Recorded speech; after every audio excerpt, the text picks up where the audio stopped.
Alrighty, folks, clearly the housing market has changed. Buyers have gotten scared. Sellers are even scared. We've got Redfin talking about 680,000 more sellers than buyers. What the heck does this mean?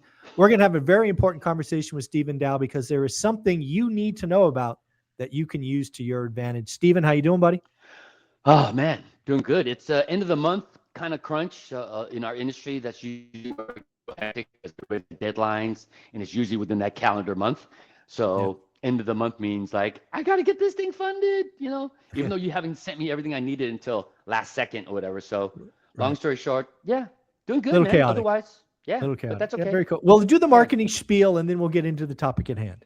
Thank you for remembering. Although I work very happily for Velocity Mortgage Capital, all the ideas and topics discussed on this channel, that of my own. So let's get it going. Yeah, what I got to let people understand, especially investors understand, in an environment where demand is dropping, supply is growing, and motivation is growing, it is time to get super creative and super aggressive. Velocity Mortgage, Stephen Dow, offers a 90% CLTV. He'll tell you what that is in a minute. But it is the most flexible, the most beneficial lending tool I have ever heard of. And if you find the right seller with the right equity, it is a way you can give them their price and you could get your rates. And they can save on taxes. It's kind of a win-win-win. Stephen, first and foremost, let's assume nobody's heard of 90% CLTV. What is it? And then we'll get into our personal breakdown of it. Perfect. So basically, our guidelines allow what's called up to a 90% CLTV or combined loan to value. That basically breaks down to we would allow secondary financing behind our first mortgage, which typically maxes out at about maybe 70 to 75% as a first mortgage. But again, allowing up to a 90% CLTV, meaning in most cases, in the case of a purchase, if the seller had enough equity and was willing to carry a small second, either 20 or 15%, depending upon if I'm at 70 or 75, that would allow the buyer only have to come in with 10%. So what we talk about mainly on the channel is what's called a 50-40-10, because now if I did a 50% first, seller carried 40, buyer came in with 10, that's where I can offer you my lowest rates at 50% LTV. But also if structured correctly, many cases the property can even debt service or cash flow, I should say, from day one with 10% down. So with my loan, it's a no ratio loan though, specifically with residential 4 units and under. So that's where this type of setup could potentially happen, because whatever payment you set up with the seller on the second doesn't impact your ability to get my loan on the first. Yeah, so there's an opportunity I'm working on. We just got positioned. Olivia and I just got a portfolio of 42, not 42 houses, 42 units. It's a fourplex, a duplex, and then everything else is a house. So what is that? It's like, I don't know, 36 houses or something. And what I'm trying to go back to them, because again, this deal's just been listed. It will need some more time on it, but I'm already laying the groundwork for a 50-40-10. Okay. I'm basically trying to figure out, okay, what do you really want for all these assets? Let's say it's $8 million. Right. I'm trying to figure out if they have the equity, because again, if they're going to do this, they're going to have to carry, in this case, $3.2 million, right? 40% of 8 million is 3.2. Then Olivia and I will come in for 800 grand, and then Velocity would loan the 4 million. That's how you could get to 8 million. Right. I'm obviously not going to pay 8 million. I'd probably pay something closer to maybe 7.2, 7 or 7. But the key to making all this work is the second, because you're going to charge me, I don't know, let's call it 9% for a round number. Right. But I'm going to get the second at 2% or 3%, because again, I'm going to try to give the seller their price, but I want my terms or my rates, because what I want from the 90% CLTV is a blended interest rate below market. That's the whole game to me is, how can I borrow 90% debt but get a below market interest rate, which allows me to cash flow with only 10% down. Right. In fact, the offer that I'm working on right now, or the structure, I shouldn't say offer, structure, what I'm trying to do on this second is I actually, instead of wanting to make monthly payments, I want to write them a $100K check once a year. And I want to do that for, say, 24 years. But here's the kicker. I want to do that with 0% interest. So think about that, right? I borrowed 2.4 million from the seller. I write him a $100K check once a year, 0 interest for the next 24 years, right? That's kind of the deal structure I'm trying to play with. Hmm. But these are all the possible things you can do. And again, this 90% CLTV could be done for investment properties, apartments, a portfolio like I'm Yep. working on. It's all possible, right? Pretty much. I mean, again, the beauty of our product is the flexibility in a lot of different scenarios or situations that a lot of lenders can't. Specifically, again, with the structure of the up to the 90% CLTV, in addition to the property types of residential and commercial, and of course, blanket or portfolio loans that you can apply to as well, which in some of those cases, it does help because of, larger purchase prices for portfolios, things of Yeah. that nature. It allows you to kind of take over a lot of cash flowing properties with minimal down and then still potentially cash flow just if you structure it correctly. Right now, man, I'm seeing a lot more interest in that particular setup because we got some really motivated sellers. Exactly. This is what I want people to realize. That they see that Redfin article about all the extra sellers and buyers, 680,000 of men and Hmm. serves, and they don't realize that that's good news. Yeah, That's good news. I want motivated sellers. I want less competition. right, So, right. my chances of getting a creative deal done are higher, right?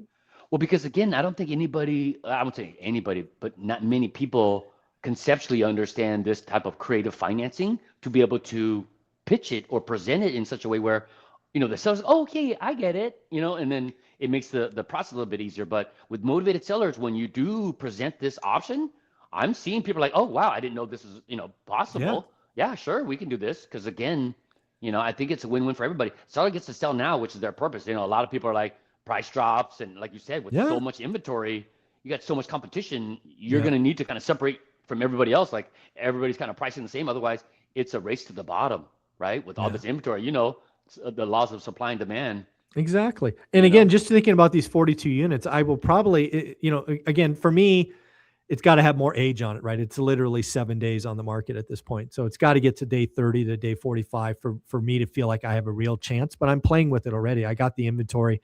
I got the assets. I got teams looking at them, but I'll probably end up writing two different offers. Let's just assume it's $8 million for easy math. I might write a cash price at like 5.5 million. mm-hmm. And then I'll do this 50, 40, 10 at like 6.9 or something. Mm-hmm. Right. Cause I want the seller to look at the two numbers. And again, they may be in a position where for whatever reason, their health or their whatever, they want the 5.5. Okay, fine. I'll take a 35% discount. But my real hope is they go, okay, tell me more about this 6.9. What is that again? How much to this? Well, how does it happen? Is there a deed of trust? What's the note? Oh, I can't do 24 years. Maybe I'll do 15. I hope it sparks a conversation. That's why I'll be writing up two offers should this opportunity get to that point. Well, again, I think leveling up and understanding how you're able to make those types of offers, given the tools that you're going to be executing. So, again, I think just hearing about with the 50, 40, 10, or however you could structure it, so that it does fit as far as like what the seller is okay with and buyer. So ultimately, you kind of get in where you can fit in. It doesn't always have to be 50, 40, 10, whatever makes sense for you. Again, I've done different increments of 42, 48, 10, 65, 25. 10. So any combination up to a maximum combined loan to value of 90%. But right now in this environment, it's a neat tool to have because if sellers have equity locked up, it's locked up until they could sell it, right? And so until these buyers are coming around, not many of them have I guess, either the combination of the rate environment, how much they got down, whatever else, it's just not mathing out or whatever the case is. But you obviously see a plethora of listings, but not a lot of motivated buyers as well. So I think this would also allow the buyers to say, hey, this would allow me to actually participate right now in this current environment. Otherwise, you're going to be sitting with a bunch of lowball offers. So no, this is a interesting, obviously option for many people that they just don't realize it. So just getting the word out. But I'm telling you, when it's presented, it's being like, oh, okay, I didn't know. Okay, yeah, maybe we can do that. Yeah. And the last thing I'll say about this, again, I'm talking about a real opportunity I'm looking at today, 42 residential properties, mainly houses, a duplex and a quad. But my real guess is somebody uses the 50, 40, 10, 90% CLTV to buy an apartment building. Because where I'm seeing a lot of stress and a lot of banks freaking out is apartment buildings. True. And you throw on top of that a house hack inside of an apartment building like Arnold Schwarzenegger did back in the day, lived inside a 6-unit building. If you're going to live in one of your 20 or 30 or 40 unit buildings, it's live for free and get in for 10% down. I really think somebody's going to do that in my I community. mean, I think that the creative-minded individuals who understand this conceptually and obviously have the resources, right, and finding the right situation or property, I mean, location, the size Yeah. of the unit. Sometimes you could put in multiple, you know what I'm saying? Now Yeah. it's like, especially in Hispanic or Asian communities, you tend to have like 2 or 3 families up in that one Yeah. unit or something. You never know, Right. multi-generational. Sure. So yeah, I think cash flow wise, you can kind of make that happen just given, certain structures. But nah, if it were me and if I was starting over again when I was younger and I Mm. kind of knew this option for myself, I think it would be a fantastic idea because again, if you're living and you're being, disciplined and understanding all this stuff, and then buying at the right time, right? Getting in a little money down. If there's a seller that can structure this for you on the 50-40-10, now the tenants are paying all your mortgage payments. You're living there for free. The property appreciates over time. It's just historically, especially location. And then you just level up and then rinse and Yeah. repeat. Next thing. And then you just moving on to maybe a nicer complex that you're living in one of the units and doing the same thing again. So that's how I would probably done it because the whole house hacking thing, I had bought a house, but it was already occupied at that Yeah. time by one of my relatives, believe it or not. Um, and I continued to just rent to them. And looking back now, uh, I could have did the house hack thing, but I just didn't. I didn't Yeah. have enough responsible acquaintances to want to rent out to. When I was younger, yeah, I had too many partners around me. I was one of the more disciplined in reality, so I didn't want That's to funny. kind of, yeah, Yeah. I Yeah. wanted to I keep that gotcha. discipline. But There you nevertheless, go. yeah. Other than that, though, yeah, I would agree with you. The multifamily space with this particular tool, Yeah. it's going to make it very interesting to be able to capitalize on some opportunities that maybe you thought you couldn't. Right. Finding the right motivated seller, you would be surprised as the kind of Yep. options that they would agree to. You just got to present it. The worst they can say is no, but you got to know Exactly. how to structure it. Very cool. Well, if somebody want to reach out to you and learn more about this 9% CLTV combined loan to value 50-40-10, what do they do? Email's the best, sdow@velocitymortgage.com. Subject line, put the acronym ORAAT so I can find your email better. Sometimes I get a flood of emails in a short period of time. The body of the email, a brief description, what you're looking for. Property address is going to be super helpful. At least city and state to make sure I lend there. Mid FICO score, and then best phone number to reach out, and I'll be in touch typically 48 to 72 hours. We do got a special going on right now, not to confuse pressure with urgency. And it might be a little late in reporting this, and they may extend it maybe the next month, but we don't know. Basically, it's about a 0.5% off the rate. Nice. So yeah, Okay. so on pretty much all our loans, and it's supposed to be from in February, but it went so well we extended it into March. But I have until next Tuesday. So Okay. call There you me. go. You might be able to start. I work on weekends too, or email me. So There you go. Thanks, buddy. I appreciate you. Have a good week. thanks, Mike. You too. Mhm.